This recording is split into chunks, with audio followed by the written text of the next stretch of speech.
약을 5개 이상 먹고 계시다면 오늘 영상을 반드시 확인하셔야 합니다. 혹시 당뇨, 고혈압, 고지혈증, 통풍 등 먹는 약이 많을수록 병에 걸릴 위험도 높아진다는 것을 알고 계시나요?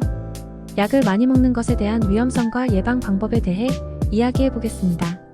한국보건의료연구원의 연구 결과에 따르면 우리나라 66세 성인 중 1명은 5개 이상의 약물을 복용하고 있습니다.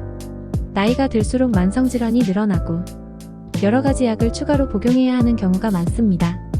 하지만 여러가지 약을 함께 복용하는 것이 괜찮을지, 불필요한 약물을 너무 많이 사용하는 것은 아닌지 항상 걱정됩니다. 약을 많이 복용하는 문제뿐만 아니라 처방되는 약물의 개수가 늘어날수록 약을 먹다가 나타나는 이상 증상이 있을 수 있습니다.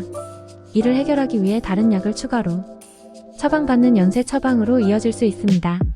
어떤 환자분은 소염 진통제를 복용하다가 다리가 붓고 아팠다고 합니다. 다른 병원에서 이뇨제를 처방받았지만 이뇨제는 통풍을 유발할 수 있어 발이 계속 붓고 아팠습니다. 결국 통풍약을 처방받았지만 통풍약의 부작용으로 간 수치가 올랐습니다. 이렇게 약이 약을 불러일으키고 부작용이 부작용을 낳는 상황이 발생합니다. 많은 약에 위장 보호제가 포함되어 있어 여러 병원에서 처방받은 약을 복용하다 보면 하루에 여러가지 위산 억제제를 먹는 경우도 있습니다. 위산 억제제를 많이 복용하면 소화가 잘 안되고 위산의 중요한 기능인 입으로 유입된 각종 세균과 바이러스를 제거하는 기능이 떨어집니다. 더 큰 문제는 노인 환자에게 약물이 미치는 임상적 위험이 이익보다 크다는 것입니다. 노인 부적절 약제를 사용한 사람은 사망 위험이 25%, 장애 발생 가능성이 46% 상승합니다. OECD 국가 중에서도 우리나라가 약을 많이 복용하는 것으로 나타났습니다. 75세 이상의 노인이 5종류 이상의 약물을 복용하는 비율이 OECD 평균 50%인데 우리나라는 64%로 3위입니다. 약을 먹지 말라는 것은 아닙니다.